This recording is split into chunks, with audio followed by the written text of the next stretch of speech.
अस्सलाम वालेकुम। उम्मीद है सब दोस्त ठीक होंगे। आज के ट्यूटोरियल में हम देखेंगे कि RFQ क्या चीज़ है और हम किस तरह वो कब एक्सपायर होता है और उसको किस तरह से हम उसको मैनेज कर सकते हैं, उसकी एक्सपायरेशन का प्रोसेस क्या है, किस तरह वो हमें मिलते हैं और हम किस तरह उनको मैनेज करते हैं, और ये सारा चीज़ देखेंगे।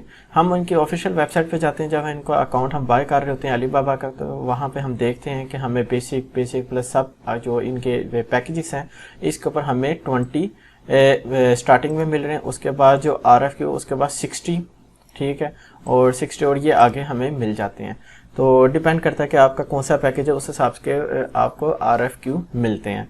तो इसका ये प्रोसेस होता है कि ये आपको मैं बताता हूँ इसकी एक्सपायरेशन क्या होती है हमारी। अगर मैं आपको यहाँ पे दिखाऊँ, ये 15 डेज वर्क कर रहा होता है हाफ के ऊपर।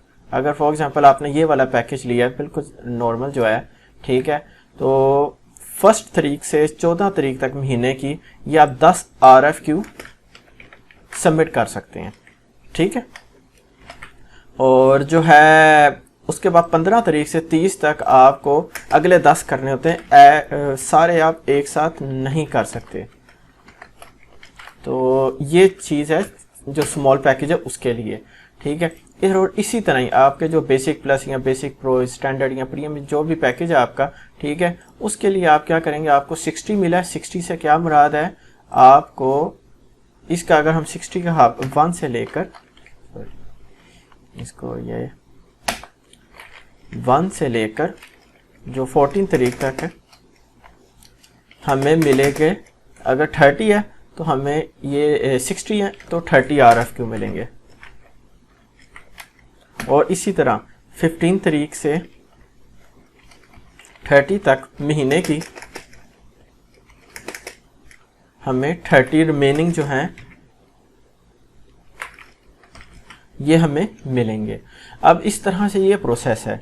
तो हम ये नहीं कर सकते कि हम स्टार्टिंग में पूरे शुरू हो जाएंगे एक ही दिन में 60 के 60 कर दें। इसका ये वजह होती है कि जब भी आपको क्लाइंट वो RFQ कोई भेज रहा है एकदम, तो आपको तो शो हो रहे होंगे, आप एकदम भेजेंगे। हो सकता है कोई ऐसा क्लाइंट आपको मिल जाए जो कि अभी नहीं, आपको महीने के एंड में उसने अपने कोटेशन सेंड किया है कि मुझे ये चीज़ चाहिए, ठीक है। तो उसमें आपको कई बार ज़्यादातर मैक्सिमम चांस ऐसा होता है कि मंथ के लास्ट में हमें ऐसा कोई क्लाइंट मिल जाता है जो कि हमारा उसके ऑर्डर में कन्वर्ट हो जाता है, उसको हमें ऑर्डर उसका मिल जाता है, ठीक है। तो ये चीज़ होती है, उसकी जो रिक्वायरमेंट हम पूरी कर रहे होते हैं और हमारा ऑर्डर उसके साथ सक्सेसफुल डील हो जाता है।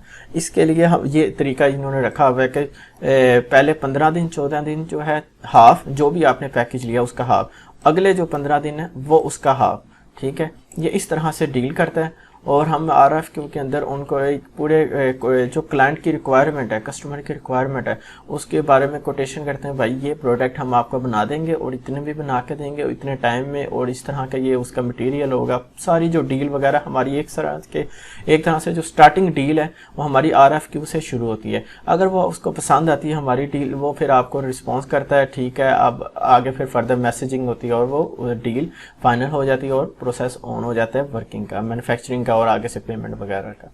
तो ये था एक्सपायरेशन कि हम किस तरह ये एक्सपायर्ड कब होती हैं RFQ। और कई लोग कहते हैं कि हमें RFQ हम ज़्यादा नहीं रिस्पॉन्स कर पा रहे हैं, क्या है, या टाइम से पहले ख़त्म हो गई। उसके लिए ये ख़त्म नहीं होती, उनकी लिमिटेशन है टाइम की।